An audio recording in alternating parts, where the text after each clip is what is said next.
सास ने पढ़ी कक्षा 12वीं।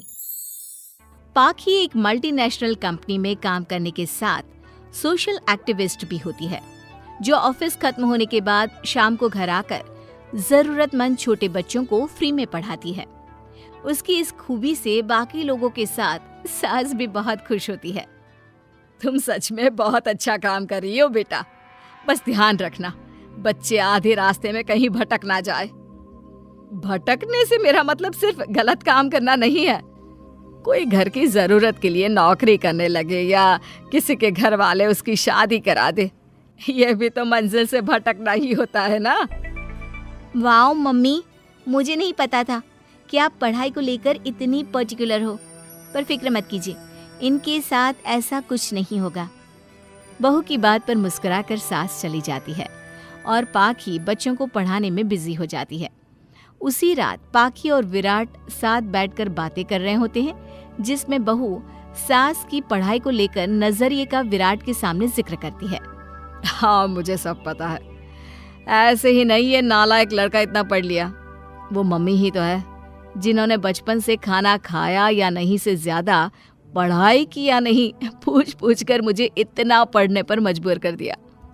वो हमेशा मुझे पढ़ाई और सेल्फ इंडिपेंडेंट होने की इम्पोर्टेंस याद दिलाती रही, और आज मेरी ये सरकारी नौकरी, इतनी अच्छी पोस्ट, उसी का तो नतीजा है। वाह, अगर मम्मी इतनी पढ़ी लिखी है तो कोई जॉब क्यों नहीं करती, और अगर जॉब नहीं करती तो मेरे साथ बच्चों को ही पढ़ा ले। तुम्हें किसने बोला कि मम्मी पढ़ी हुई हैं? उन्होंने तो अपनी 12th क्लास भी पूरी नहीं की। उससे पहले ही नाना जी ने मम्मी की शादी करा दी। शायद इसलिए पढ़ाई और अपने पैरों पर खड़े होने को लेकर उनकी सोच ऐसी है, क्योंकि वो खुद ये सब करना चाहती हो। पत्नी की बात सुन के विराट भी सोच में पड़ जाता है। दोनों मिलकर प्लान बनाते हैं और अगले दिन बच्चों को पढ़ाते हुए पाखी उनके पास एक कुर्सी एक्स्ट्रा लगा देती है। ये एक कुर्सी ज्यादा किसके लिए लगाई है बेटा? कोई नया बच्चा आने वाला है क्या? हाँ जी, आज से मेरी एक नई बच्ची मेरे पास, यानी कि मेरी सास, दोबारा पढ़ाई शुरू करने वाली हैं। अरे क्या पागल जैसी बात कर रही है? भला ये भी मेरी कोई उम्र है बच्चों के बीच बैठकर पढ़ने की? तू बस ना इनके भविष्य पर ध्यान दे, मुझ पर नहीं। मम्मी, सीखने की कोई उम्र नहीं होती, बस इच्छा होती है, और मुझे पता है कि आपके अंदर वो इच्छा आज भी जिंदा है। अरे तू बस अपने काम और इन बच्चों पर ध्यान दे। यहाँ बस सबको बोलने से मतलब है, किसी को नहीं सोचना। अगर बात बाहर निकली तो समाज क्या सोचेगा और परिवार का कितना नाम बदनाम होगा। मम्मी, आपने पापा और इस परिवार के बारे में बहुत सोच लिया। सबकी खुशियों के लिए अपने सपने बहुत कुर्बान कर दिए। अब ये वक्त अपने पर ध्यान देने का है। और जिस समाज की आप बात कर रही हो ना, उसकी तो आदत है हर कामयाब होते इंसान पर पत्थर मारने की। बेटी को भी बहू का साथ देते देख सास गुस्से में अपना सर पकड़कर बड़बड़ाते हुए वहां से चली जाती है। ये स्टूडेंट थोड़ी जिद्दी है, पर इन्हें मैंने 12th क्लास पास नहीं कराई तो मैं भी अपनी सास की बहू नहीं। ये देखने में तो मजा ही आ जाएगा। इसी के साथ पति पत्नी मिलकर सास को पढ़ाने के मिशन पर लग जाते हैं, लेकिन सास उनकी हर कोशिश को नाकाम कर देती है। एक शाम विराट अपनी मम्मी के लिए 12th क्लास की बुक्स लेकर आता है, जिन्हें देखकर इस बार सास का गुस्सा उन दोनों पर मानो फूट ही पड़ता है। अरे तुम दोनों का दिमाग खराब हो गया है क्या, जो ये बेवजह की जिद पकड़े बैठ गए हो? मैंने एक बार बोल दिया ना, मुझे कोई पढ़ाई नहीं करनी। इसके बाद मेरी पढ़ाई को लेकर मुझे घर में कोई जिक्र नहीं चाहिए। पोता पोती पकड़ने की उम्र में किताबें पकड़ूंगी तो अच्छी लगूंगी क्या? अरे परिवार का मजाक बन जाएगा। मम्मी, पोते पोती आप पढ़ने के बाद भी तो खिला सकती हो। और रही मजाक बनाने वाले लोगों की बात, तो उनके पास खुद का कोई सपना होता नहीं, इसलिए दूसरों की उड़ान रोकने की कोशिश करते रहते हैं। बस एक बार माँ, आप कोशिश तो करो। अगर अच्छा नहीं लगा तो हम दोबारा कभी नहीं बोलेंगे। बेटे की बात सुनकर माँ सोच में पड़ जाती है और ये सोचती है कि थोड़े दिन पढ़ लेती हूँ और उसके बाद पढ़ने में अच्छा नहीं लग रहा ये बोलकर मना कर दूंगी। ऐसी प्लानिंग बनाकर वो पढ़ने के लिए तैयार हो जाती है। मौके का फायदा उठाकर तुरंत वे लोग सास का ओपन से 12th में एडमिशन करा देते हैं। मम्मी, आज से आपकी सारी जिम्मेदारी मेरी। अब तो आपका नाम टॉपर के लिस्ट में आने से कोई नहीं रोक सकता। ये मेरे सीधे बच्चे, इन्हें अंदाजा भी नहीं कि माँ का प्लान क्या है। पाखी सास को पढ़ाना शुरू करती है। दिन बीतते हैं जिसमें धीरे धीरे सास भी कंफर्टेबल होने लगती है, लेकिन फिर पाखी एक सब्जेक्ट पढ़ने के लिए ट्यूशन जाने का सजेशन देती है, जिस पर बहुत गुस्सा, ड्रामा करने और पाखी के लाख बार मनाने के बाद एक बार फिर सास तैयार हो जाती है। थैंक यू मम्मी, आपको नहीं पता कि आपका 12th क्लास पढ़ना हम दोनों के लिए कितना ज़रूरी है। अब ये सिर्फ आपका नहीं, हमारा सपना भी बन गया है। बहू की बात सुनकर सास अपने प्लान को लेकर सोच में पड़ जाती है। अगले दिन पाखी सास के साथ उन्हें ट्यूशन छोड़ने जा रही होती है, जहाँ रास्ते में पड़ोस की कुछ औरतें बैठी मिलती हैं। अरे वाह विराट की मम्मी, तुम्हारा इस उम्र में पढ़ाई का कौन सा भूत जाग गया? बहू को बोलो कि पोता पोती दे दे और बच्चों के साथ खेलो। अरे क्या उनके बीच बैठकर अपनी खिल्ली उड़वाने चल पड़ी? आंटी जी, जब सरकार या भगवान ने सीखने की कोई उम्र नहीं रखी तो आपको क्या दिक्कत है? अरे देखो तो जरा, बहू की जुबान कैसे कैंची जैसी चल रही है। अब सास घर संभालने की जगह इन सब चीजों पर ध्यान रखेगी तो बहू के तो ये हाल होने ही है ना। देखा बहू, इसलिए बोलती थी, अरे खाली दिमाग वालों से बहस नहीं करनी चाहिए, क्योंकि वो जब भी मुंह खोलेंगे गू ही बोलेंगे। उदाहरण तो तुमने अभी देख लिया। वैसे बहन, मैं तो अपना सपना पूरा कर लूंगी, लेकिन क्या यहाँ बैठकर पंचायत करने के अलावा तुम लोगों का कोई दूसरा सपना भी है? सारी औरतें चुप हो जाती हैं और सास बहू चले जाते हैं। अब सास के अंदर पढ़ने की इच्छा जाग उठती है और वो अपना प्लान छोड़ मन लगाकर पढ़ाई करना शुरू कर देती है। देखते ही देखते 1 साल बीतता है और बोर्ड एग्जाम शुरू हो जाते हैं। मम्मी, एग्जाम के लिए जाने से पहले जल्दी से ये दही शक्कर खा लो। अरे चल पागल, ये सब बच्चों के लिए होता है। अभी आप भी हमारे लिए स्कूल में एग्जाम देने वाली बच्ची ही तो हो। बच्चों का प्यार देखकर सासू माँ खुश हो जाती है और दही शक्कर खाकर विराट के साथ घर से निकल जाती है, जो मम्मी को एग्जाम सेंटर पर छोड़ ऑफिस चला जाता है। इसी तरह समय बीतता है और एग्जाम खत्म होने के बाद देखते ही देखते रिजल्ट भी आ जाता है। मेरी टॉपर माँ, तुमने तो तहलका मचा दिया। हर तरफ तुम्हारे ही चर्चे हैं। घर वाले ये खुशी मना रहे होते हैं कि वही औरतें उनके घर आती हैं। अरे पंचायत की टोली, आज मेरे घर कैसे? बस तुम्हें सॉरी और थैंक यू बोलने आए हैं। उस दिन तुम्हारी बातों और आज तुम्हारे काम ने हमें ये सिखाया कि सपने पूरे करने की कोई उम्र नहीं होती। इसलिए अब हम भी शादी, परिवार, बच्चे और न जाने कितनी वजहों से अधूरे छूटे सपनों को पूरा करेंगे बहन जी। सास का घूंघट पार्ट 4। अब तक हमने देखा कि देविका के ससुराल के आदमी औरतों को घर के अंदर नहीं आने दे रहे हैं। देविका उन्हें पुलिस में जाने की धमकी देती है, जिससे पूरे गांव में अफरा तफरी मच जाती है। तभी गांव का एक आदमी सरपंच को बुलाकर ले आता है। सरपंच उनके घर के बाहर का नज़ारा देखकर कहते हैं, जोगिंदर जी, ये आपके घर की औरतों ने कैसा हंगामा मचा रखा है। आपका घर तो संस्कारों की मिसाल था, लेकिन ये मैं क्या देख रहा हूँ, आपके घर की किसी औरत ने घूंघट नहीं कर रखा। सरपंच जी, हमारे घर की औरतों को इस देविका ने बहकाया है। हमने पहले ही इन सबको चेतावनी दी थी कि अगर ये घर से बाहर गई तो हम इन्हें घर में नहीं आने देंगे। अब ये देविका हमें धमकी दे रही है कि पुलिस को बुलाएगी। क्या पुलिस? इस गांव का बरसों पुराना इतिहास रहा है। इस गांव में कभी पुलिस नहीं आई। गांव के सभी फैसले हमने मिलजुल कर किए हैं। जोगिंदर, तुम्हारे घर का फैसला पंचायत करेगी। सरपंच जी, आपने ठीक कहा।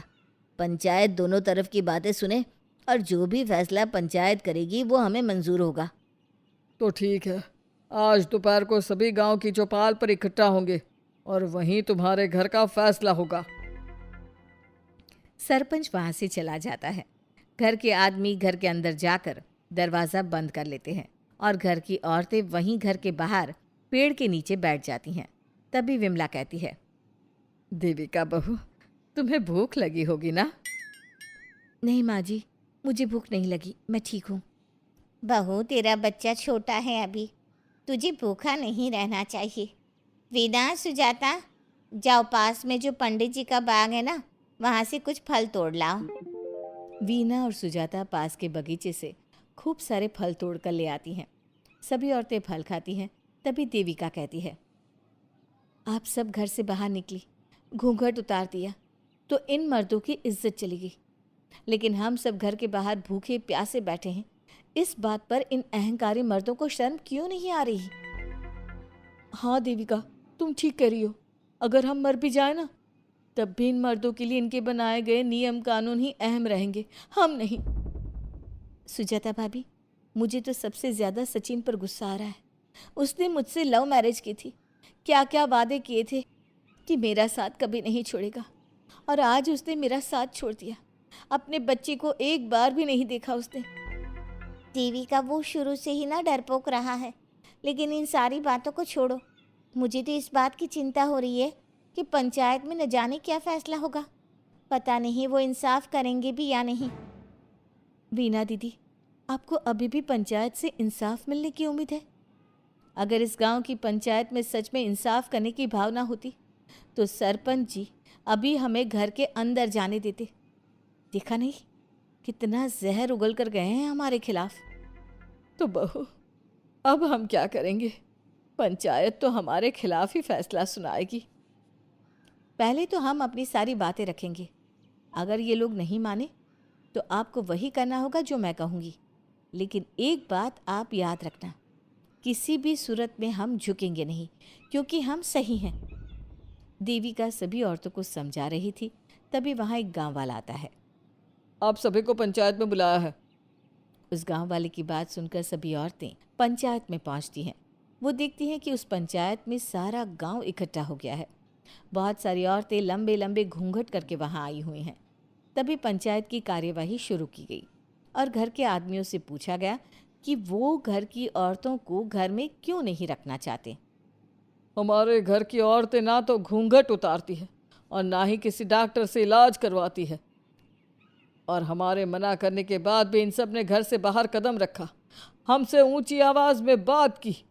हमने इन सबको चेतावनी भी दी, लेकिन इन्होंने हमारी बात नहीं सुनी। अब ये सभी औरतें हमारे घर में नहीं रह सकती। अब औरतें अपना पक्ष रखें। ये कानून की किस किताब में लिखा है कि औरतों को घूंघट करना चाहिए? और अगर मेरे ससुराल की औरतें मुझे डॉक्टर के पास ना लेकर जाती तो ना मेरा बच्चा जिंदा बचता और ना ही मैं। लेकिन दाई अम्मा से हम इलाज करवा रहे थे ना। दाई अम्मा को कुछ समझ में नहीं आ रहा था। देविका का इलाज दाई अम्मा के बस की बात नहीं थी। काफ़ी देर तक दोनों पक्षों में बहस चलती रही। दोनों एक दूसरे पर आरोप प्रत्यारोप लगाते रहे, लेकिन दोनों पक्षों की बात सुनने के बाद पंचायत ने जो फैसला लिया उसके लिए तो देविका पहले से ही तैयार थी। दोनों पक्षों की बात सुनने के बाद पंचायत ने यह फैसला किया है कि सारी गलती महिलाओं की है। अगर वो अपने अपने पतियों से माफ़ी मांग लेती है और वादा करती है कि भविष्य में कभी ऐसी गलती नहीं दोहराएंगी, तो वो घर के अंदर प्रवेश कर सकती हैं। हमें पंचायत का फैसला मंजूर नहीं है। हमने कोई गलती नहीं की जो हम माफ़ी मांगे। और किस बात का वादा करें हम? हमने देविका की जान बचाई है, तो आप हमसे भविष्य में किसी की जान न बचाने का वादा ले रहे हैं क्या? अगर तुम्हें पंचायत का फैसला मंजूर नहीं है तो तुम सबको घर में नहीं, पुरानी हवेली में रहना होगा, जो अब खंडहर बन चुकी है। यह खंडहर तुम्हारे घर के सामने ही है। सरपंच जी, आपका फैसला सही नहीं है। एक बार और सोच लीजिए इस फैसले के बारे में। ओ शहर की छोरी, 4 किताबें क्या पढ़ ली, हमें सही गलत का पाठ पढ़ाएगी? तुझे पता नहीं कि पंचायत का फैसला यहाँ सदियों से चलता आया है और लोग उसी को मानते आए हैं। अच्छी तरह जानती हूँ सरपंच जी। अगर मैं चाहूँ तो आपके इस फैसले को कोर्ट की चौखट तक ले जा सकती हूँ। पुलिस को बुलाकर अभी घर के अंदर जा सकती हूँ।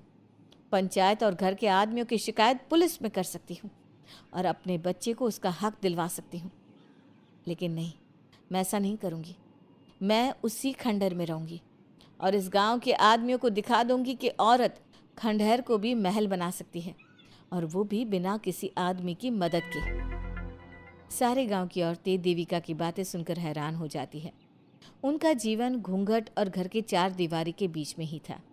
कोई औरत अपने हक के लिए पंचायत से भी टकरा सकती है, ये बात उन्होंने पहली बार सुनी थी। अब देविका घर की औरतों के साथ खंडहर में चली जाती है। माँ जी, ये खंडहर तो काफी पुराना है। भाभी, खंडहर पुराने ही होते हैं। मुझे तो डरावना भी लग रहा है। मैं डर की वजह से कभी इस खंडहर के आसपास भी नहीं आई, लेकिन मुझे क्या पता था कि एक दिन इसी में रहना पड़ेगा। ये तो टूटा फूटा भी पड़ा है। माँ जी, एक काम करते हैं, ये खंडहर तो काफी बड़ा है, इसलिए एक हिस्से की साफ सफाई करके उसे ही रहने लायक बना देते हैं। बाद में धीरे धीरे पूरा खंडहर ठीक कर लेंगे।